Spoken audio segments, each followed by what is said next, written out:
Welcome everyone to another broadcast of the Judge Hubert Radio Hour on the ArtistFirst Radio Network. All past broadcasts are podcasts. Find them at ArtistFirst.com. And now your host, judge and author, the Honorable Judge Hubert.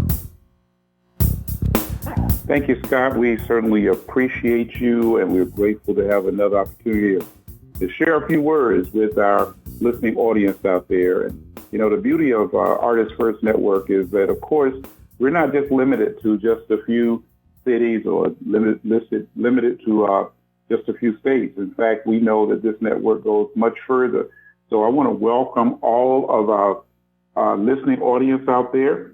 And as he has just stated, this is the Judge Hubert Radio Hour, and I'm Judge Hubert, retired circuit judge here in the state of Florida.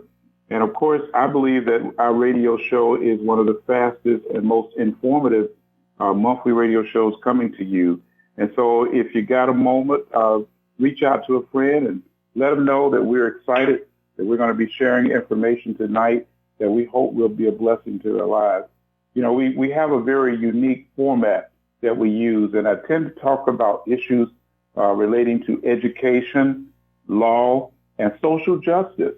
And so I hope that something that we say during the course of our interview will indeed touch you, touch your mind, body, and spirit, and help you to be able to become the best version of yourself that you can be. And certainly, as Scott has pointed out, our engineer, that even at the conclusion of our radio interview here tonight with a very special guest, you'll be able to come back and listen to that interview in some great detail. And of course, you can always pick us up here on ArtistFirst.com. You know, I hope tonight and each night that we're here that our time together will enlighten, inform, and bring you information that will challenge and help you to become the best version of yourself, to live a better life. You know, and in the words of one of the greatest theologians that I've ever met, who is no longer with us, he's transitioned on, but he used to constantly say, never go to bed as ignorant as you were when you got up this morning. Every day, you should make it your business to learn something new. And that's what we hope that we can share some insights tonight that will indeed help you to become a better version of yourself. And so for tonight, on this first night of November in the year 2023, we are so glad to have none other than Dr. Carrie Hall. Dr. Hall is a very special professional, and I call her, oftentimes refer to her as my little sister, and certainly she is a great woman, a woman of God, very poised, professional, someone who cares about the people that she deals with, be it her clients, be it her family, be it people that she's speaking to. And I think that before tonight is out, that each of you will gather some great insight, some great advice. She has helped families all across this state of Florida in a variety of ways. And in just a few moments, I'm going to actually reach back out and let her tell you more about her background. Because, of course, I've been blessed to have been knowing her now for, I think it's probably been at least 12 years or better. But she's got a very strong, positive history, and I can tell you that at the end of the night, I believe that you're going to be blessed as I've been blessed just to be in her presence. So let me welcome to the call Dr. Kerri Hall. Dr. Kerri Hall. Dr. Kerri, are you out there? Yes, I am. All right. So good to hear your voice. You know, I have to let my listening audience know that I normally come to you from the Sunshine State, from Florida. But we're actually out of state right now. We're in North Carolina. And so it's a lot colder here than it was back home from when I left. But nevertheless, you know, I know that the work that we're doing here and the work and interviews that we do tonight will indeed, I trust, will be a blessing to you. So, Dr. Kerri, tell us about yourself. Let's go back to the young Dr. Kerri and where she was born and the things that brought you. Actually, she is also a resident of the Sunshine State. So let's talk about Dr. Kerri for a bit. Wow, you said where I was born. Oh, that takes me way back. Well, first of all, let me say thank you so much for inviting me to be here tonight. It's an honor always when I get a chance to be in your presence and to share with you. And I'm also very pleased to share with our listening audience tonight. I do hope that you can garner something that will help encourage you, motivate you, strengthen you, renew you, rejuvenate, whatever it is that you're seeking tonight that will benefit you and allow you to be in better health mentally, emotionally, spiritually. And we know that when we take care of our mental, our emotional, and our spiritual, that will translate over to our physical as well. So with that being said, I'm actually a native of Ohio, and I'm a transplant into Florida, and I've been living in Florida for a good 20 years now, probably 20 plus years. And let's see, what else would you like to know? Well, certainly we know that you are a wife, you are a mother, you are you minister to people. Well, let's go back. Let's talk about some of those things. Yes.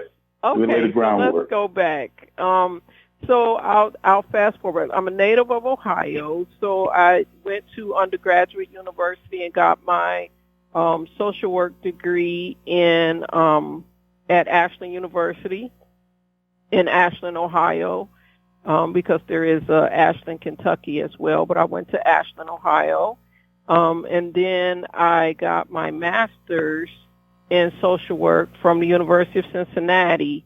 In between getting my bachelor's and my master's degree, I had the wonderful opportunity to work at the University of Cincinnati in the Department of Emergency Medicine. And I was admin at that time, and I also worked with medical students. And so I had 7 physicians that I worked with, some of which were hard ER, hyperbarics, toxicology, those types of things, air care. So I learned a lot and developed a love for medicine. And it was actually those physicians that I worked with that wanted me to be a doctor. And I told them, no, I cannot do what you guys do. And so they said, well, we really think you should be a doctor in your field. They said, we just, you can be a doctor in social work. You can do that. And so, the seed was planted. Actually, I guess the seed was watered because my mother told me, which I forgot about, but she told me that I said I was getting a PhD in 8th grade. So I forgot all about that, actually, until, we started talking about it once I actually got into the program. And so I got my master's in social work, University of Cincinnati, and then went on to later go back to get my PhD from North Central University, and in marriage and family therapy. And the reason why I selected marriage and family therapy was because when I was doing my bachelor's in social work, there was a class that I took as an elective for marriage and family therapy, and I loved it so much I wanted to major. And at that time, there was no major for marriage and family therapy at that university. There was only a certificate, because marriage and family therapy, some may not realize that or know about that, but it's actually a spinoff from social work. So as the field of marriage and family therapy has grown, that's where degrees started coming into place, and you're able to now get degrees in marriage and family therapy, whereas back in the day, long time ago, that wasn't available. It was only, what you would do is you would get a degree in social work, and then you would get a certificate in marriage and family therapy, and you would work in that field as a specialization.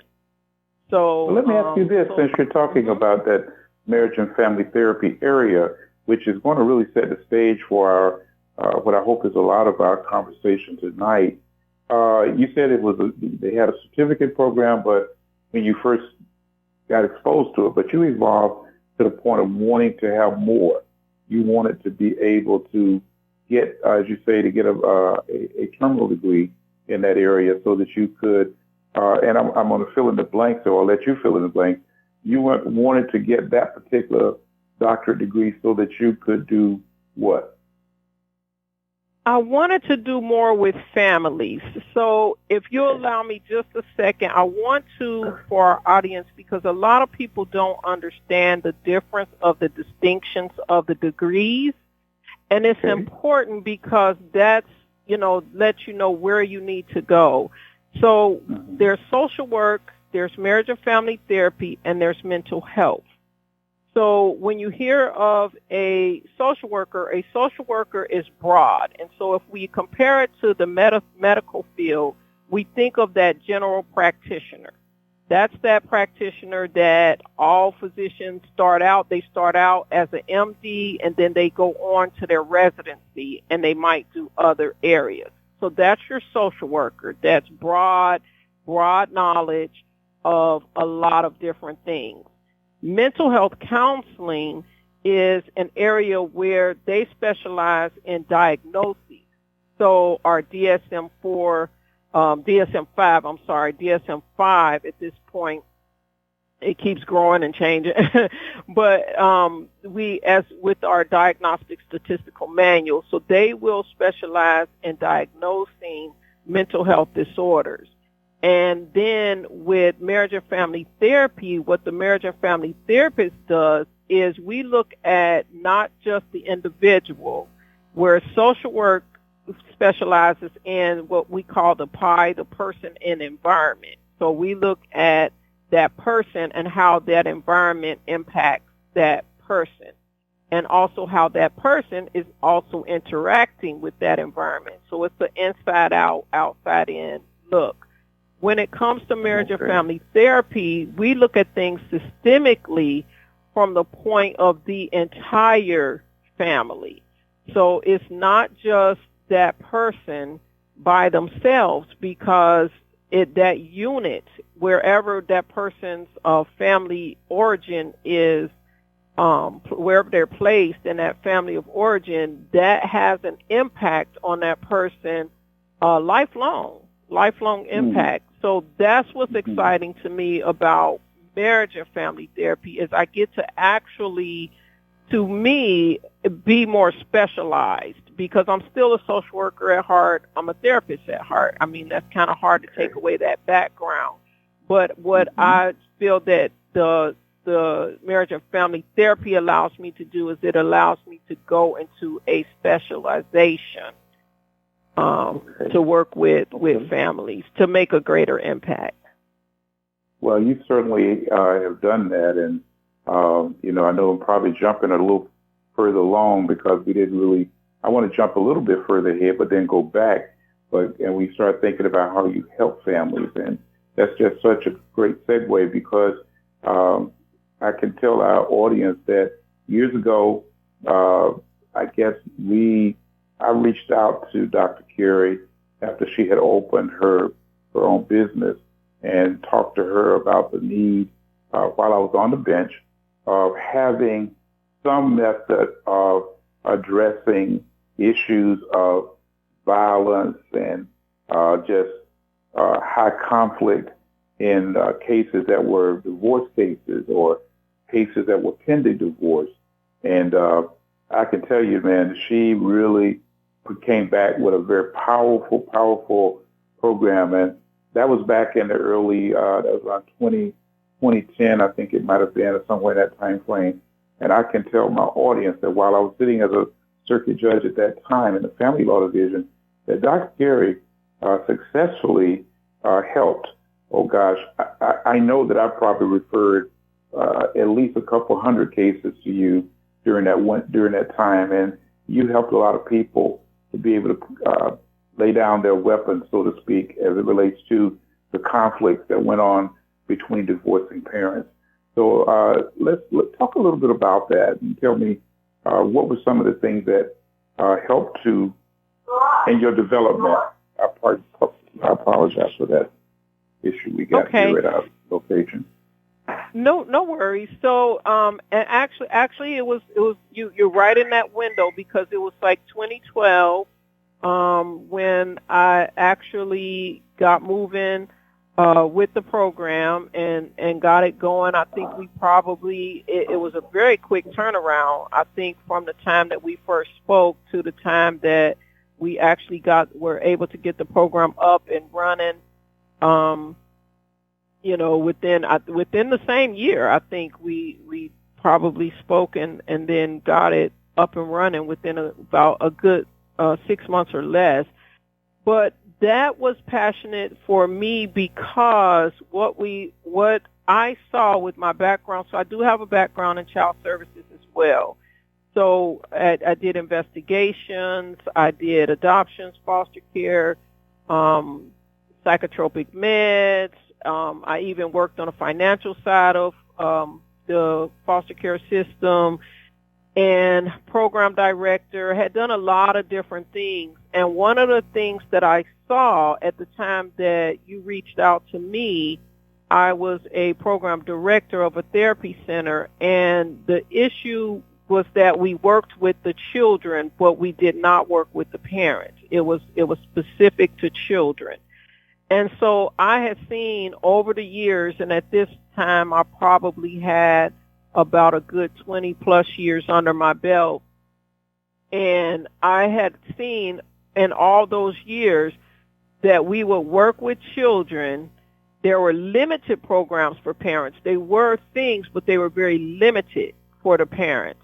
And so now we're removing children from homes, giving the children great, fantastic wraparound services, and then we're placing the children back with the parents who maybe had 1 or 2 classes, and now everything is disruptive again. So we're getting a healthy child back with an unhealthy parent, and the whole dynamic just starts up all over again. And so it was really important to me to work with parents, because I know that there's plenty of resources for children, but there just wasn't for parents. And so I felt, when you came to me about the program, I felt that this was right up my alley, and it was right timing for me as well, that if we could just get a hold of the parents, especially in these high conflict divorce situations, and get them to learn how to cooperatively work together for shared parenting, then we would make a greater impact on the children, which once again is a greater impact on the family. Because even the family, even though the family is living in separate households, they're still family. And that's really where my passion was. It's just to make things better for the entire family. And it's important for the parents to have guidance.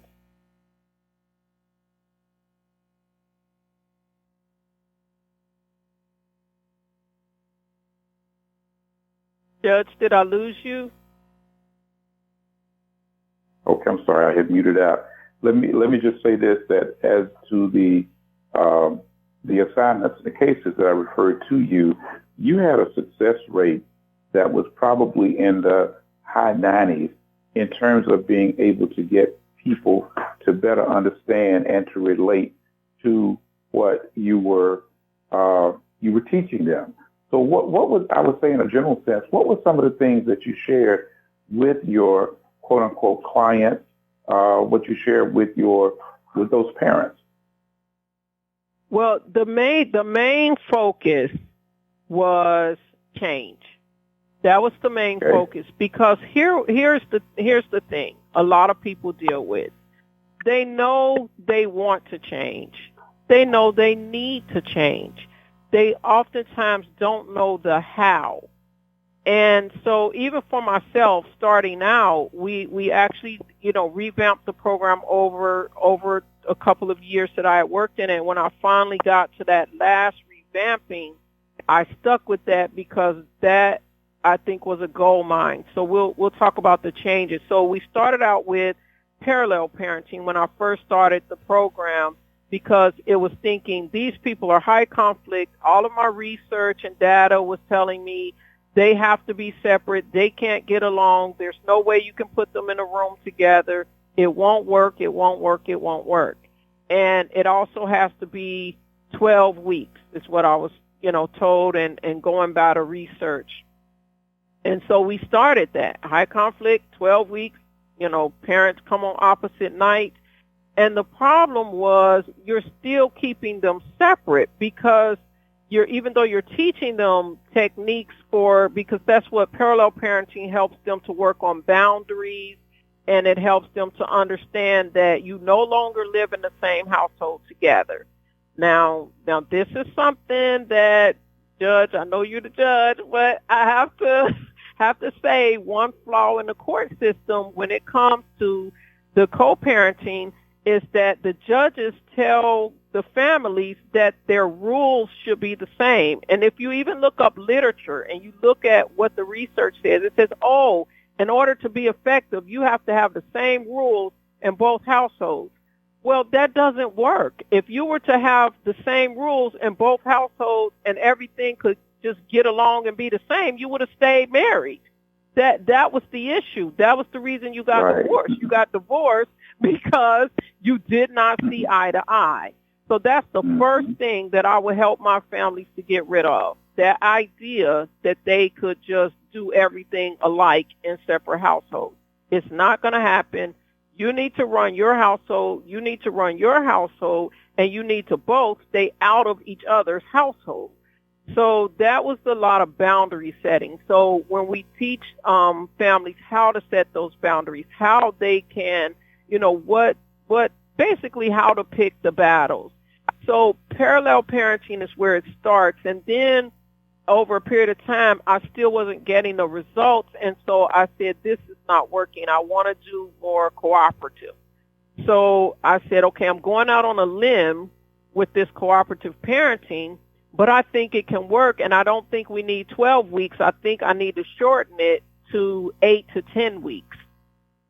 So we initially shortened it to 10 weeks, cooperative parenting, and we started putting them in the room together, and actually, had security and that I never needed. I had put the rules out there that, we're not going to name call, we're not going to, disrespect one another. These are what the rules are. You have to at some point come and learn how to work with this co-parent, and it's kind of impossible to do if you can never get in a room together.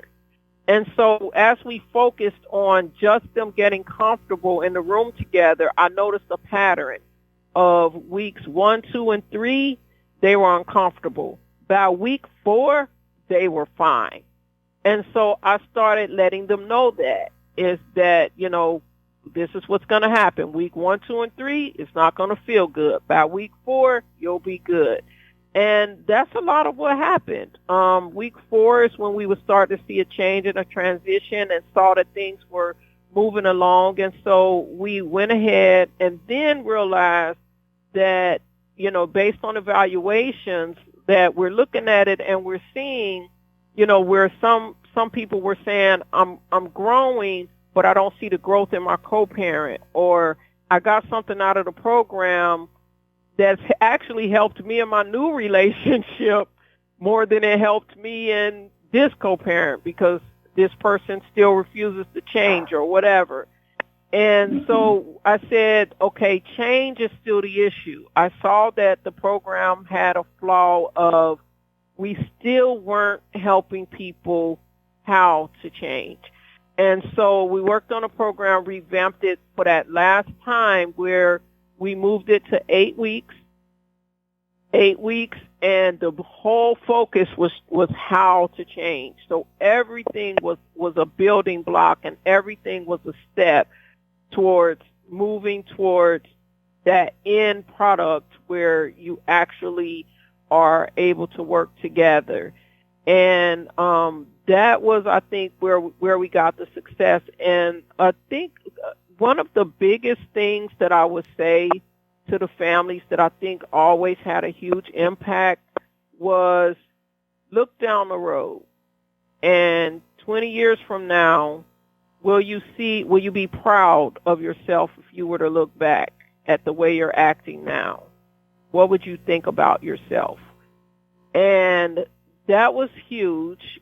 And the other huge thing that made an impact, a lot of families would tell me, was I would try to let them know 0 to 17 is a lot shorter lifespan than 18 to 80. And we know we live beyond 80, but we just used it as an example. 0 to 17 versus 18 to 80 in American society.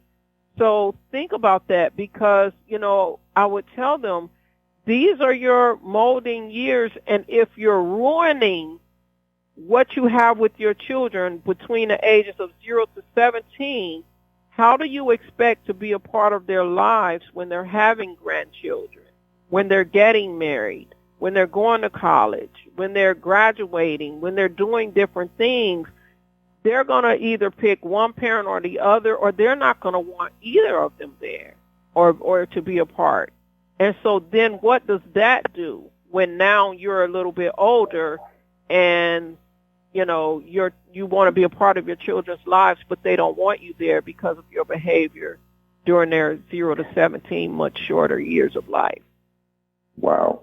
That is such a powerful, powerful message. And in fact, knowing that there are a lot of people who are out there now that are struggling with this whole, I would say, co-parenting. And of course, we always think that I saw where the court evolved from the early days where they were talking about custody, where one parent had the majority custody. Then they went to something called time sharing, where they promoted the idea of both parents being involved with raising the child and working together in some form of what they refer to as what you just got through saying, co-parenting. But then I just said we've got to continue to evolve because there's still so much work to be done. But I can say this, that oftentimes being there on the bench, being the judge that presided over those cases, there were many who came back to court either for contempt of court matters, or they were always, one parent was crying about the other one wasn't doing what they were supposed to do, and vice versa. But I can say that once you began to engage with many of these parents, that you were able to get them to evolve, to get them to the point where they didn't want to harm their other parent because they disagreed, and they even got a chance to, and like I can tell you, it really reduced the number of cases that came back to my docket. And that was another plus factor in so many ways, both for the court system, but more importantly, for the kids, because if you could keep the kids, and let me digress for a second, because all too often we know that children, I'm going to say in the words of the famous columnist Ann Landers, children learn what they live.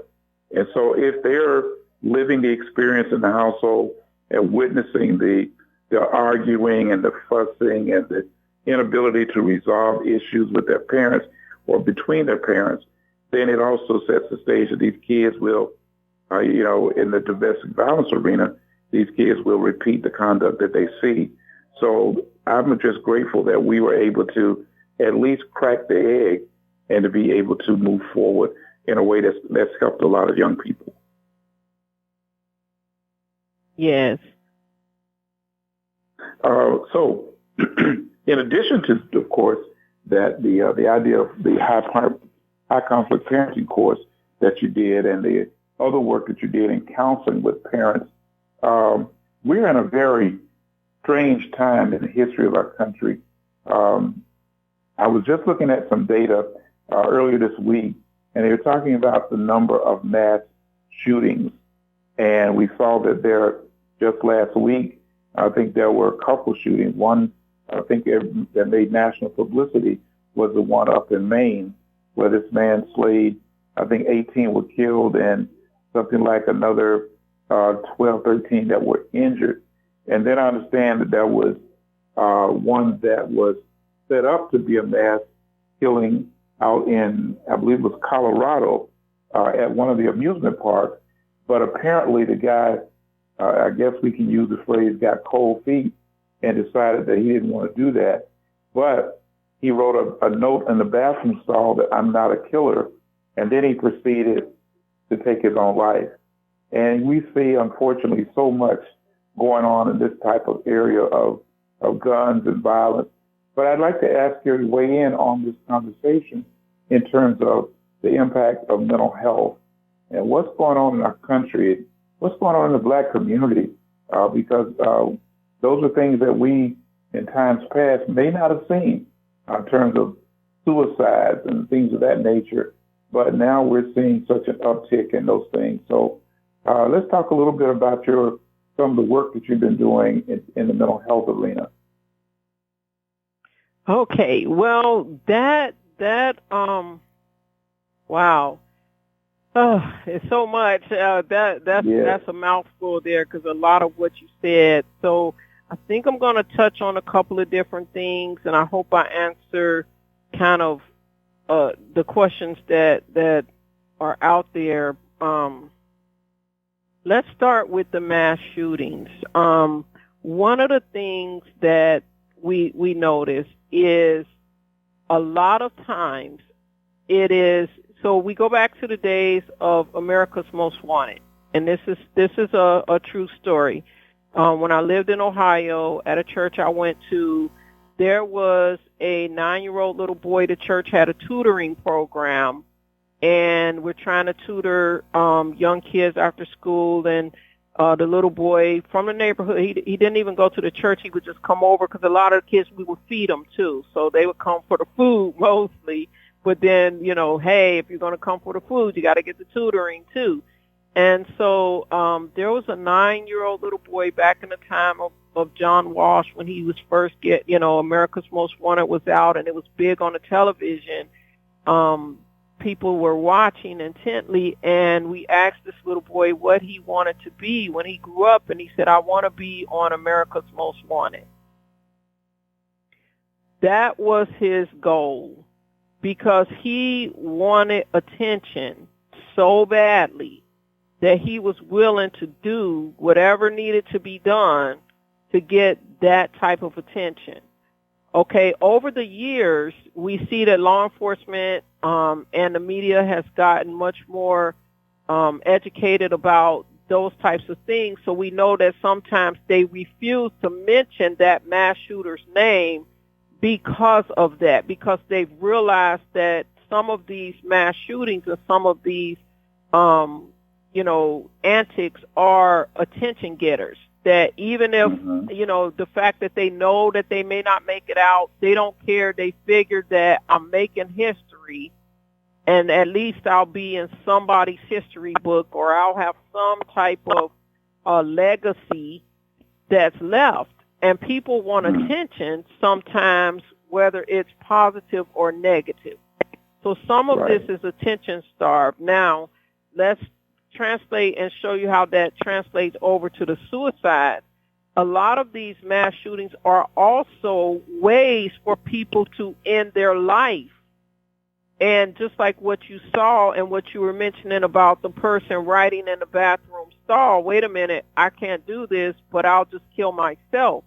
They want to die, but some of them don't have the guts to kill themselves, but they know if I go out and do something big enough, these law enforcement officers are going to shoot me. They're going to kill me. I'm not going to make it out alive, and that's great, because that's really what I want. I really want to be out of my misery, and this is my way of doing that. Now, for a rational person, you might have a hard time understanding that mentality. That's because you're irrational. What this person is going through in their mind, it's rational to them. It makes sense to them. And so we're seeing more and more of that, of people wanting to be out of their misery. They don't have the guts to kill themselves, but they know if they do something big enough that they can possibly be taken out by law enforcement. And so this takes them out of their misery. As far as the suicide with the African American community and seeing that change in rate, is actually a fluctuating rate that we see.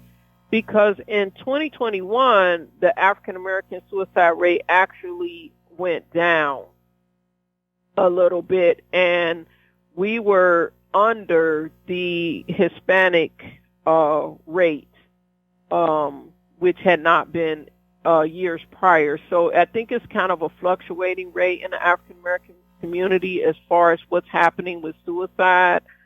We know years ago it was frowned upon. You know, it was not talked about. It was the black community stemming from way back in slavery days when, you know, the slaves had to keep things quiet, and so they had to keep things amongst themselves in order for survival. And so I believe that translated into African American homes, where what happens in this house stays in this house. If you're struggling with something, you don't tell anybody about it. You talk to your family, you talk to your pastor, but you don't talk to anybody outside of the house. So those types of legacies, those types of messages were transferred and sent through many generations until now, where we're seeing where, you know, there's new generations that are coming out of that type of thinking. And the actual, I was looking at some suicide stats also recently, and it's really interesting that some of the higher suicide stats are in an age group, again, when I'm talking about people wanting to be out of their misery and not knowing what to do, but 85 and up. 85 and up is a higher suicide rate. It's like the age is increasing. And I think this is, again, we know how things go back to money. And, you know, there's an older population getting older, can't, you know, afford the health care, you know, can't, you know, get their needs met, you know, maybe ran out of retirement funds. We know the huge impact COVID had on families. And again, people are looking for this way out.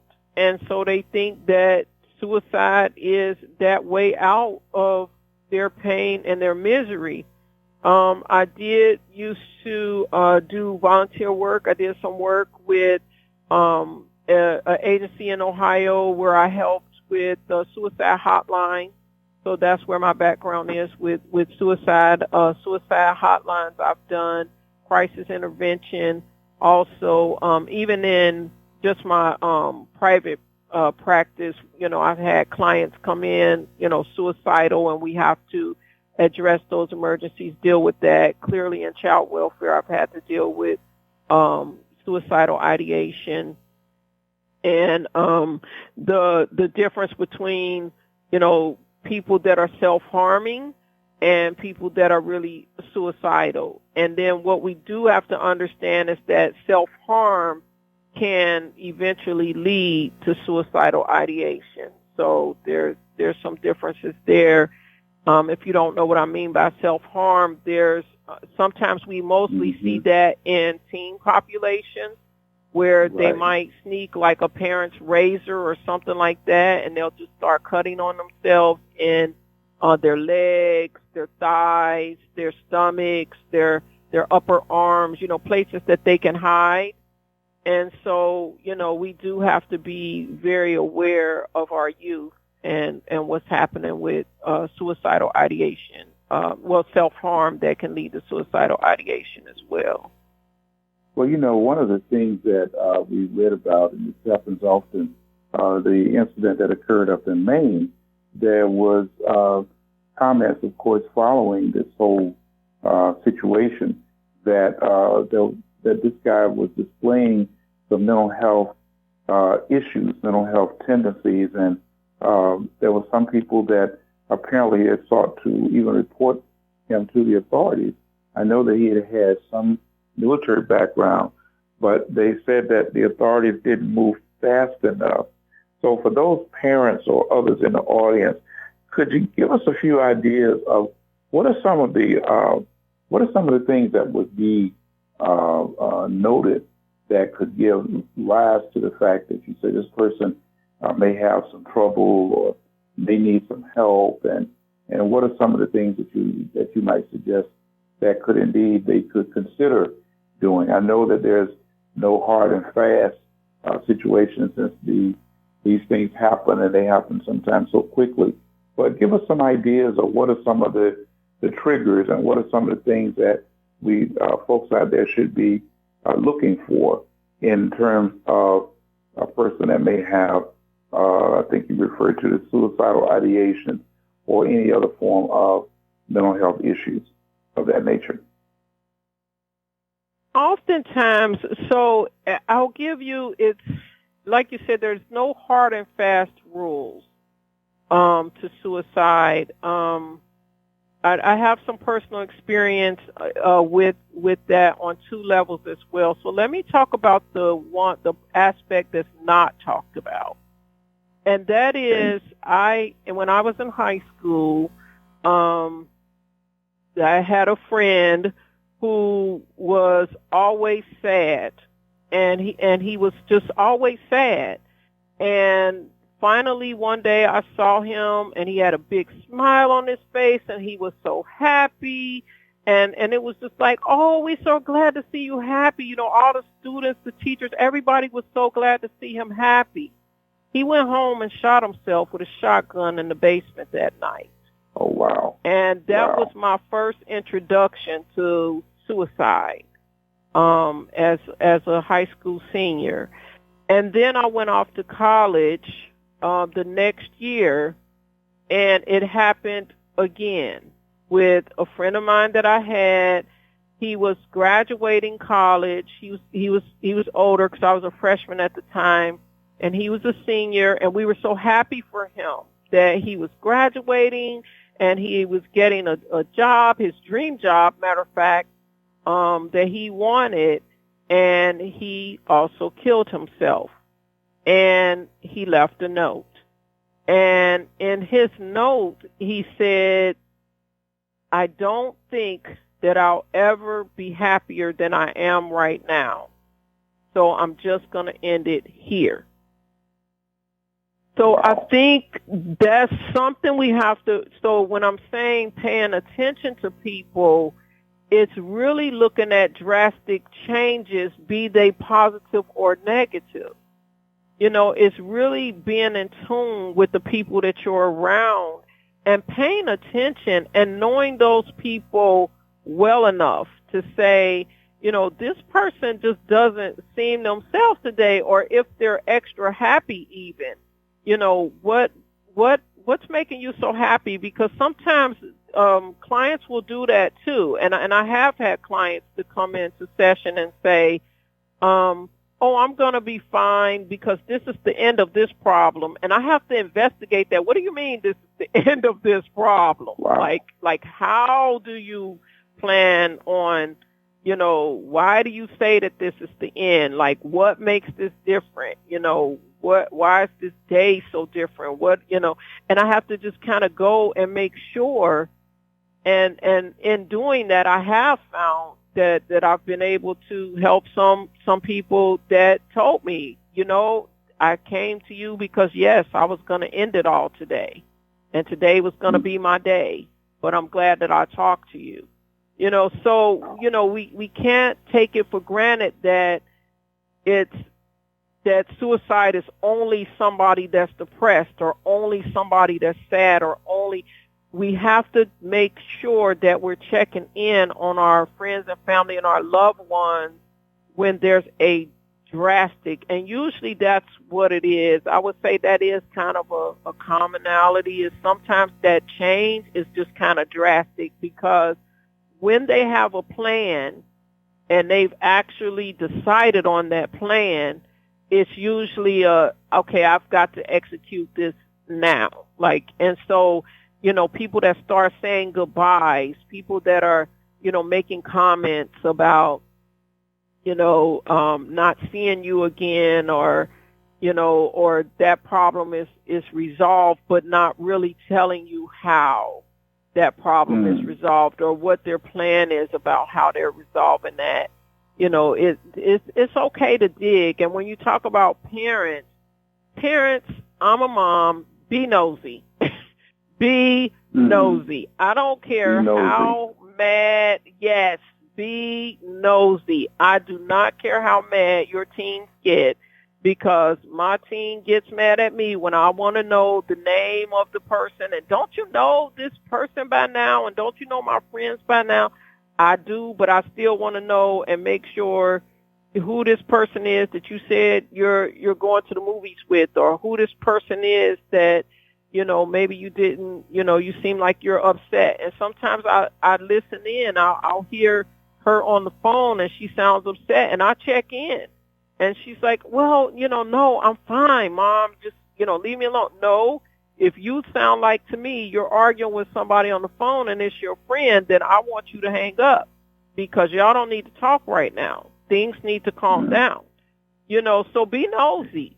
Be nosy. It's okay. Be nosy. I'd rather be nosy and save my daughter's life than to, step back and say, oh, she's just arguing with one of her friends. They'll work it out. It's okay. No, we need to, and that's what a lot of teens and messaging for children today is see something, say something. If you see something, say something. Don't just brush it off, especially when it's your gut instinct that something's not right. And that's usually what I do. I take a breath. I don't interrupt her on every single thing. I take a breath and I kind of listen in a little bit. If I think, like I said, I hear something that maybe just doesn't sound right, and, and I check in, on my daughters if they don't seem right.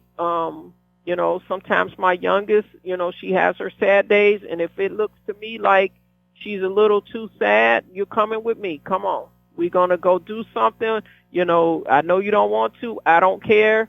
You're doing it anyway, because you need to be out of this, this funk that you're in, and, and I'm not going to let you just sit in it. So it's okay. Be nosy. That's good. That's good. Well, certainly there is so much to address these whole mental health fields, and I truly love the focus that you're sharing tonight in terms of dealing with our kids, because, when I believe the stats have suggested that the rate of suicides and other kinds of debilitating harm has continued to increase. And the fact of the matter is that if we don't find a way to help those kids, those young people who may still be in high school, and some of which may be in college, but they've never been healed from whatever it is that they're struggling with, and so they decide to get out here and they, like you say, they take their lives. So we'll continue to keep monitoring on and continue to pray that the grace of God will be more than enough in these matters. And so let's talk for a moment today, because as I mentioned about the grace of God, how about the spiritual side of this, and how do you help people to cope, those who are going through with it? I know that there are different methods of counseling, and I'd like to talk a little bit about both the spiritual side, but also the importance of therapy, and how can therapy be useful in helping to address some of these same issues. Okay. Well, definitely, I love to talk about the spiritual side. I made it very clear that I wanted to be a Christian counselor, because that's just my personal beliefs and background. I don't turn away anyone that's not a Christian. As a matter of fact, I had people that, came to me, and, I just let them know where I stood, and they told me about their faith, and it's fine. We can work with that. The spiritual side, that's a little deep there.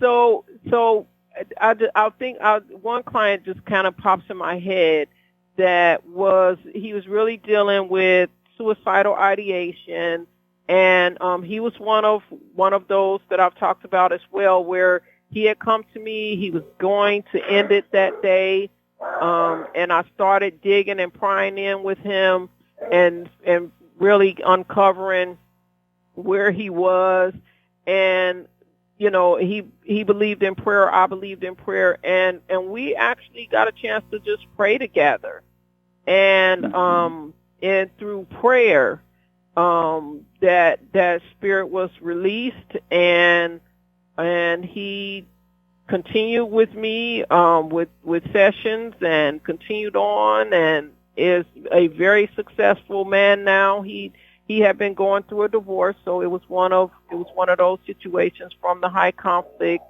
with the divorce that he had gone through. And we did a lot of work. We had to, and like I said, when it comes to therapy, we did a lot of work because a lot of things stemmed from his parents' household and background as well. So we even brought the mother into session. She was out of state, so we couldn't bring her physically into the office, but we conference called with her to do sessions with her, to include her so that he could, feel comfortable. The mom was upset in the beginning because she felt like, why do you need a therapist to talk to me? Why can't you talk to me on your own because you're my son?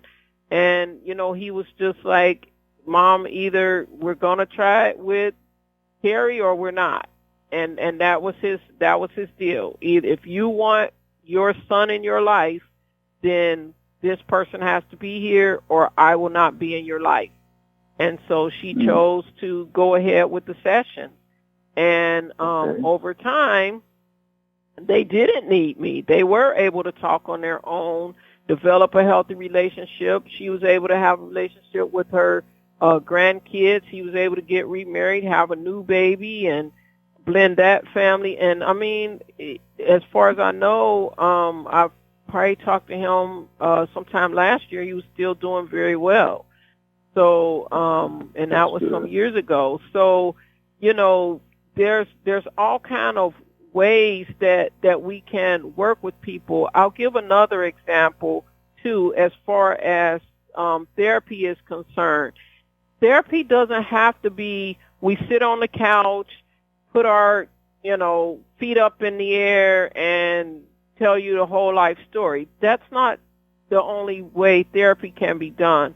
So, for example, I had a young man, when we talk about children, that talk therapy was not for him.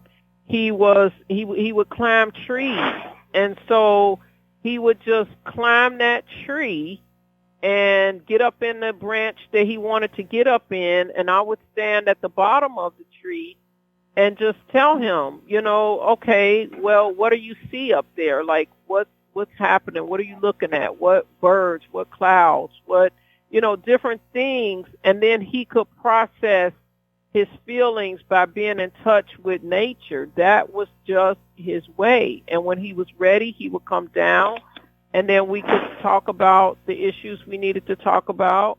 And it was just a comfort thing for him.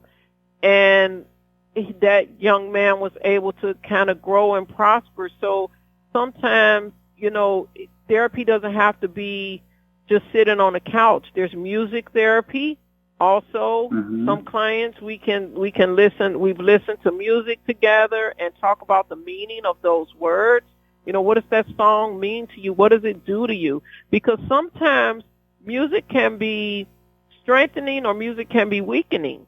If you are listening to the same sad song over and over and over again and just allowing yourself to cry, wow, over and over, it's not strengthening. So let's deal with that. And what is it in the lyrics of that song? And what is it that it's taking you back to? A little bit of Joyce Meyer here, like she talked about the repeating of that, that playback where you're constantly playing that same messaging over and over. So that's what a therapist does. A therapist kind of comes in and helps you to disrupt and just press stop on that negative playback. And then we can do, so there's a lot of different models of therapy as well. So it depends on what you need. So there's something, a lot of people are familiar with solution-focused brief therapy. When we do solution-focused therapy, sometimes solution-focus is let's deal with that problem and let's find this solution. We don't necessarily need to go back and start talking about, well, when I was 3, da-da-da-da-da. If you are 55 right now and you're just needing to deal with what's happening as your 55-year-old self, on your job, and your job is your issue, why are we back here talking about when you were 3? And so that's, it really, that's not helpful. So then there's narrative therapy where sometimes people need a voice and they just need to be able to tell their story. There's emotion-focused therapy where we can focus on your emotions. So there's all different types of, which is so exciting about therapy. There's cognitive behavioral where we have to help people sometimes connect their thoughts, to understand how their thoughts are connecting to their behavior. And like I said, in all of it, no matter which model we choose or use, the main crux of it, I guess if I could put it down to the simplest form, is to say stop. The therapist can help stop and disrupt the negative cycle so that you can rewrite a new story. Wow. And you can start a new chapter of your life. Wow. Well, Dr. Kerri, you have definitely covered a lot tonight, and I truly hope that you have stirred up and stimulated those in our listening audience who may themselves have some struggles they're going through, or even those that they may know, that they in turn can be able to put it out there and to tell them, say, hey, look, like you said earlier, they saw some warning signs, or they saw some behavior that just wasn't quite themselves, or all the host of different things that you talked about. So I'd like for you, can we have any idea of any resources that may be able to, that people can call upon? I know that you are still doing some, I know you've had a lot of transitions and things that you're doing, but we certainly love to have your email or something that people can use to contact you. So anyone might need some follow-up information, or who knows, maybe they want to just connect and seek you out for your services. So give us some contact information that people can use to get with you. Okay, they can reach me at Dr. Kerri, which is DrKerriLH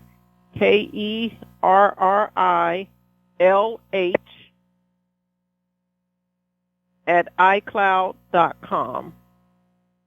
Okay, very good, very good. And so I hope that those of you that have listened tonight have gotten a bit of information and maybe have gotten excited about what you could possibly get some help, or you can direct some of your friends that may be going through some of the things that she's highlighted. That's the key thing. We don't want to see people go over the edge or lose their life or cause harm to others when there is a way of trying to intervene and give them some help. And so there are a number of other national calls out there. There's suicide prevention calls, lines that are available. There are a host of those kinds of things. And so, again, I hope that something that we've said tonight has prepared you, has encouraged you, and has stirred you up so that you can pursue follow-up information, whether it be with Dr. Kerri or whether it be with some of the many other resources that are being made available so that we can help people become a better version of themselves. So any departing comments as we wrap up here tonight? I just want to say thank you so much for just allowing me to be here and participate with you tonight. I do want to give this. There is that people can call or text 988, which is a Suicide and Crisis Lifeline. So they can do that. It's free. It's available 24/7, 365.